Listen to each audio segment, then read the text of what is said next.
Hi, this is CJ Carter with a tutorial on how to resize artwork so that it is accurately represented in digital forms. This is a constant problem for artists because it is very difficult to photograph a subject straight on and also to get the proportions exactly to what the artwork were in the real world.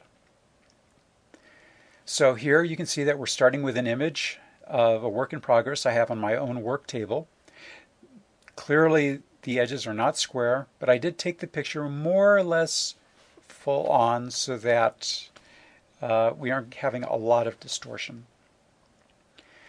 So the first thing that we're going to do, now that we've loaded in our picture, is to double click in our layers palette to change this background into an actual layer. What this does is help unlock some of the tools so that we don't have a problem later. Okay, the first thing that we're going to do is that we want to crop out all of this superfluous stuff. We could do this very quickly, perhaps with a marquee tool, and just select out an area. But I find in order to get the sizing exact, like you would need for a juried competition, that it's best to start with the polygonal tool, or polygonal, depending upon how you learn how to pronounce it. So we're going to select the polygonal lasso tool. I'm going to zoom in here. And then we're just going to select the four corners of the artwork. And I'm going to do this very quickly. So there really, in this case for a tutorial, isn't a huge requirement for me to be startlingly accurate. Okay, as you can see, we've now masked out the entire artwork. So we're going to go into Image, Crop, and we've eliminated most of the extra stuff that was around it. And I'm going to Control D and unselect the mask. Okay, so now the next thing that we need to do is to make sure that this box is close to what we want to end up with.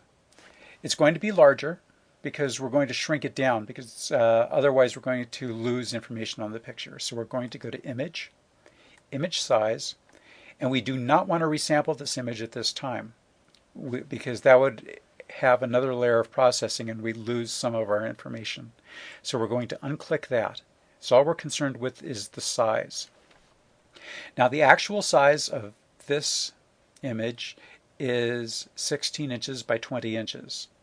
So here in the width box, I'm going to type in 16 inches. As we can see, the height is 18 inches, which is considerably shorter than the 20 inches that we're going for. So we need to change the height instead. So here we change it to 20 and our width is 17. Here in the resolution, we're seeing that it's 121.5, which is not exactly a round number. I like round numbers. Also, when we change this to 120, this gives us an extra quarter of an inch on the height. That quarter of an inch gives us a little bit of jiggle room when we're resizing things, and I generally like to have that little extra bit of room. It's not strictly necessary, but it's something that I like to have. So click OK, and we're going to click Control R to turn on our rulers, and as you can see, we have 16 inches this way and 20 inches this way. Next thing, we're going to put on guides because we're going to need those as we're resizing and also later when we crop. So we're going to click New Guide under the View menu. For vertical, we're going to change that to 16 inches. And as you can see, we have a guide there. And we're going to do this again for our horizontal at 20 inches. So now this is the boundary box. The two edges plus the two guides are going to be what we want this image to fit into. So our next step is to click Edit, Transform, and Skew.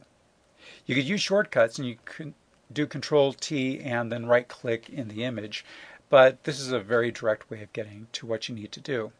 We're using the Skew tool because it restricts how we can move our control boxes here.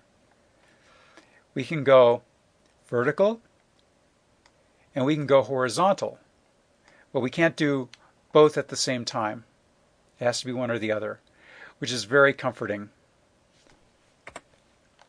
So I'm going to select that again because I played around a little bit. So now here you see we have our corners here. And what we're going to do is use the control boxes and move them into the actual corners that we've outlined. So I move that horizontal, I unclick, then I click to move vertical. And sometimes you have to go back and forth a little bit so that you can see your corners. You know, for example, over here I'm going to overshoot, then go back. And down here. Sometimes you have to hold the control key so you don't actually snap to anything,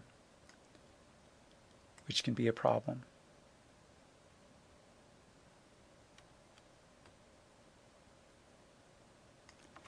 And the last one, horizontal and vertical. Okay, and do a quick look here to make sure that everything fits. You might have to do this a couple of times until you get the knack, especially when you have a small picture like this. So hit enter to accept these changes. And our next step, we want to make sure that under view that we have snap and snap to guides selected. Because now we're going to use our crop tool and select everything, and we're going to snap to our guides, as you can see. And then we're going to hit enter again to crop our image. And as you can see, we have a more or less accurately cropped image. I made a few mistakes here, but if we were doing this for real, we'd be a lot more careful than I was. So now you're effectively done. If you want to resize, you can go in, click image size, resample image. Say you want to change your resolution to 100 pixels per inch. Now your width is 1600 by 2000. If you click OK and you still have a resized image, everything is square and it's an accurate representation of your artwork. So thank you for watching this tutorial, and I hope you found it informative. Good luck with your arting.